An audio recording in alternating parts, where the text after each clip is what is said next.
Hi, thanks for watching. It is the start of a new year, and I have been reviewing the past year, distilling down for high points, low points, what I learned, and what I'm going to be doing in the new year.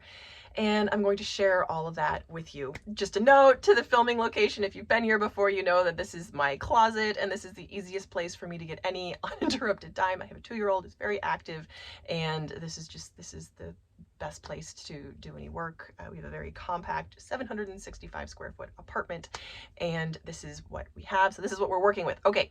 Also, I will link timestamps down below. So if you don't want to listen to me ramble, feel free to just jump around in the timestamps. So diving right in.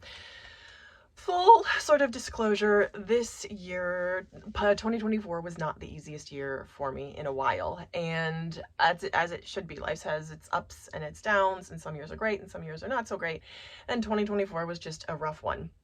And the thing is, I kind of knew that it had the potential to go that way before the year even started, and I'll kind of explain a little bit more before. And so for that reason, the word that I would choose to describe this year, I'll kind of give some background on that, the whole word of the year thing, because I saw that kind of going around. I'm looking down at my computer if you're wondering what I'm doing. I'm gonna give you guys timestamps. So there's this whole movement like to distill your word, to have a word of the year. And if that works for you, that's awesome. And I want that to work for you. I did that for a number of years. I chose a word at the beginning of the year, and then I would kind of, that would be, in theory, that's the mantra for your year.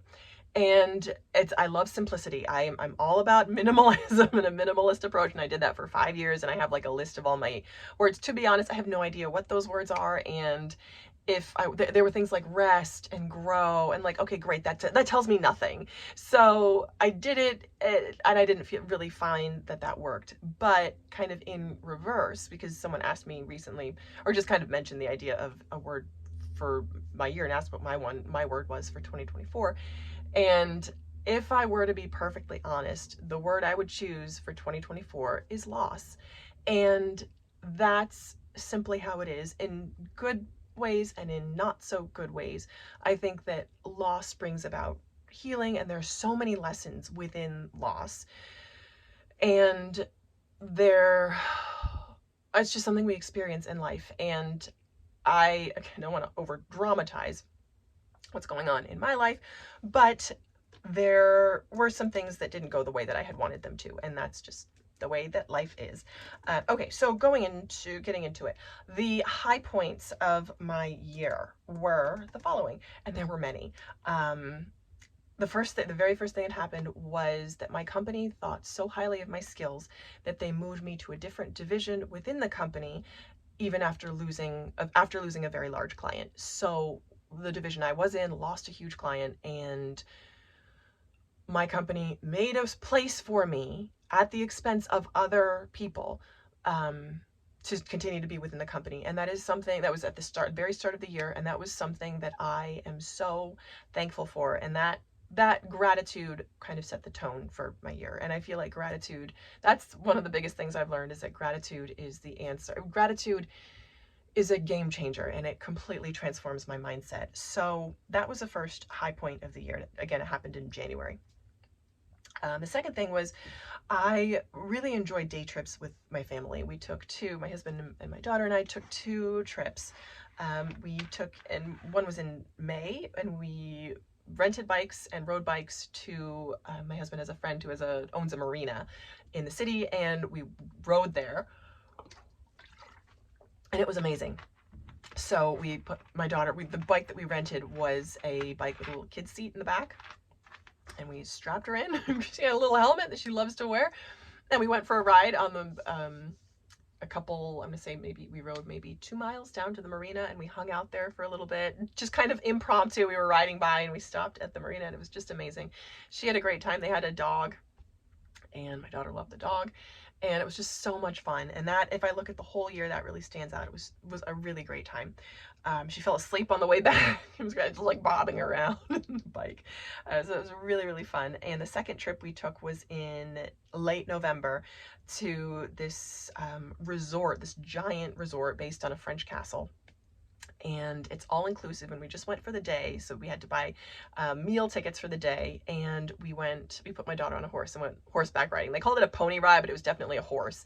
So she got to ride a horse for the first time at the age of 2, and I think that's pretty cool. So she had such a good time. It was like a 2-minute ride, and she was actually very, very focused, but she balanced really well and stayed up and was calm. And then, I mean, she stayed again for like maybe 3 minutes and then had enough. So we got little videos of her on the horse, and then we all had fun, and then we went up to have lunch at the resort, and then, which was like a giant buffet, 4-star quality meal. And then we looked around the resort because this place is like $1,000 because it's all inclusive. Your meals are all included. So very expensive to stay, but a fun place to visit. It cost $150 per person for one meal. So, and then kids under like 4 or whatever are free. So it was $300 for us. And I think, and I debated. I was like, well, cost versus benefit, trying to get out of debt. Like, what is it going to be worth it? And it absolutely was 100% worth it. So that was the second trip that we took. That was so much fun. And so I'll explain more about what I've learned from these high points. The third high point was I completed an AI Essentials training course, and I was able to add that badge to my LinkedIn profile. I felt very accomplished in doing that. I took it via Coursera, and that was something that I really felt positively about. And the fourth high point was going on outings, going to plays with my husband. We went to 2 Broadway plays, so much fun. The first one we saw was Enemy of the People by Ibsen, my love.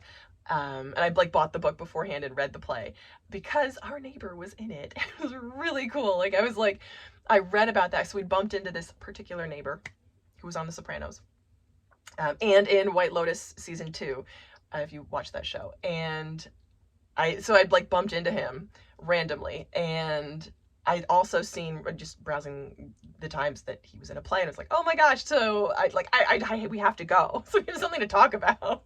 So I think one point right before we were going to go see it, I was like, oh my gosh, we have tickets to see your play. He's like, well, you got to hurry, it's closing soon. I'm like, I know, we're going the last weekend. It's like, okay. So it was really exciting. And he recognized us the second time we were coming in. Like, he looked right past me, but he saw my husband and our daughter. So we saw him in the play. It was a great play. We took pictures next to the marquee. It was fun. And then we went to go see David Henry Wong's Yellowface, which was also phenomenal. Of the 2 plays, just personally, I liked Yellowface better, but they were both out of this world. So much fun. And again, looking at the year, that was a highlight for sure. And just being able to have that time with my husband was a lot of fun. So those are the high points. Okay, so moving on to the low points. And these are not great ones. So we were looking to expand our family, and we had tried IUI twice and it failed. And then we said, let's just try naturally, and we did, and I got pregnant, and then I had a miscarriage at the end of August. So those are 2 low points. And they were awful. I can't really dwell too much on that. And here's the thing too, is I want to put this in perspective. I have very good friends who, I just want to say gratitude is the answer. That there's so much in my life to be thankful for, and that's it. And I know that so many people struggle, A, to get married, and B, to have kids. And I'm like, you know what? I have everything I have ever wanted in this life.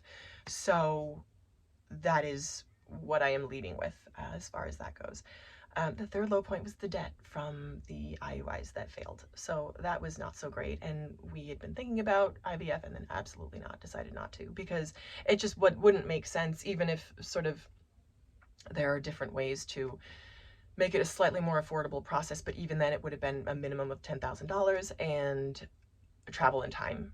And there's no guarantee, especially, I don't say at our age, but that's just how that works. And that is something that I absolutely knew was a potential to happen, and that it wouldn't work, and it didn't, and that's how it is. So those are the 3 things that were probably the lowest, and they're low, and you acknowledge them and you move on, and that's how it goes. And there's a lot of processing that I have done and had to do. That's where it is. And that's kind of where the word loss comes from. But there's more to just that loss that comes in down below and how that can be a positive thing. And the fourth low point was, and I've kind of spoken about this before, but other people's concern over my daughter's development. And that happened in March. We had just started daycare for her. She was having a rough time adjusting. She'd never been with anyone she hasn't been related to. She's never been left alone with anyone she was related to since she was born. So it was tough for her to kind of separate. And it was like, we'd been there 2 weeks, and then the third week they're like, can we have a conversation? Like, what's going on? Like, what, like, she seems like she's doing okay. Like, what's going on? Is she setting fires? Is she embezzling? Like, what's the problem? So they're saying, well, we're concerned about her speech. And like, she was 16 months at the time, and she was only speaking a few words, but she was a few, like maybe 10. She hadn't said any of those words in the care setting because she had just gotten there and had just adjusted. And they were like, well, we're concerned about her speech. And I'm like, okay, thank you for your concern. I appreciate it. And and it came from a good place. Absolutely came from a good place, because they were concerned about her in a positive way. And I appreciated the concern. It sent me into, it activated my anxiety. So again, more on the learnings, I kind of learned to address that, take it as it is, and to be as dispassionate as possible, and to not attach emotions to the information that I'm receiving from other people about my child, because that is not going to stop. There will not be a time when someone else doesn't have an opinion about my child's development. So being very dispassionate and developing a structured approach to dealing with other people's concerns was critical. So those are the low points. Here's what I learned, and this was a learning year for sure. So I learned a number of things, and the first is, and I lead with gratitude always. I was so grateful and thankful for everything I have right now, and I learned that we love being together as a family. So taking those day trips was just incredible, and it really emphasized that that's what I want to do more of in this new year, is being together and taking day trips and doing things together. Something else I learned was that exercise is really good medicine. So whenever I'm feeling anxious or out of sorts, exercise is a huge benefit, and is probably for me the best stress reliever there is, best anti-anxiety medication there is.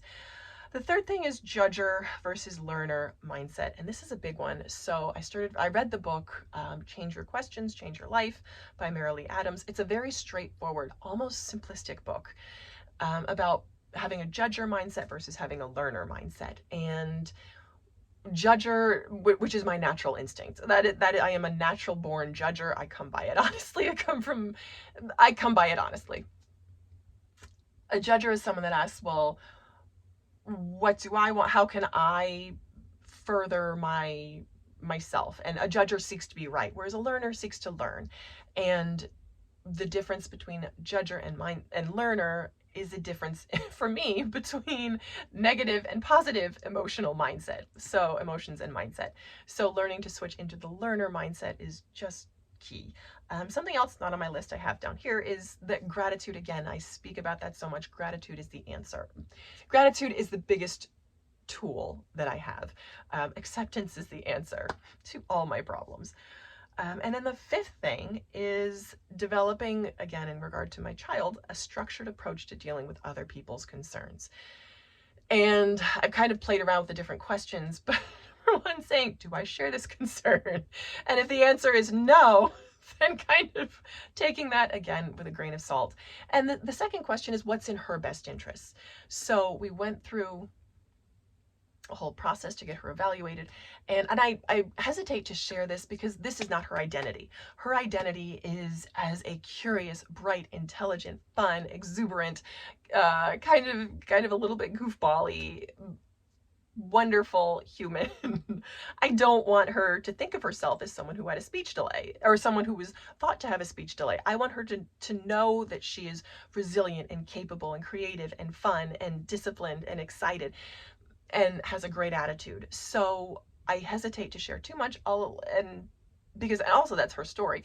How it affects me is I am learning to draw boundaries around concern, but also to take good advice. So we had her evaluated. They're like, yeah, she could probably benefit from some additional help. All kids can, from one-on-one help, right?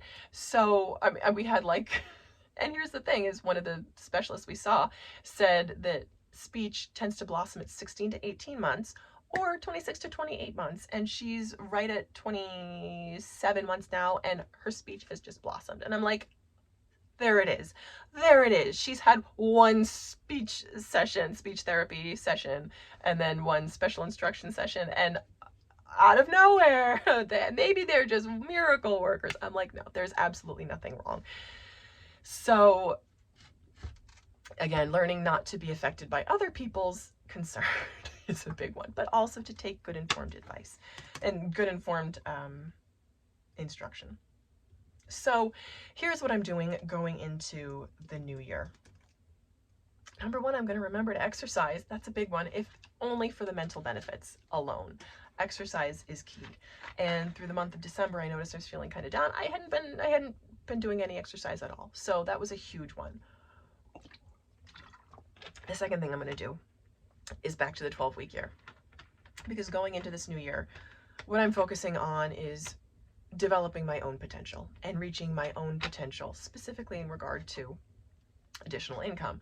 And I feel like that's been a big theme in my life, and it's like watching paint dry because it's slow and steady, and it's, oh my goodness. This is the year that changes. I'm gonna say it like that. This is the year that changes. So I'm doing the 12-week year and just thinking about the next 3 months ahead.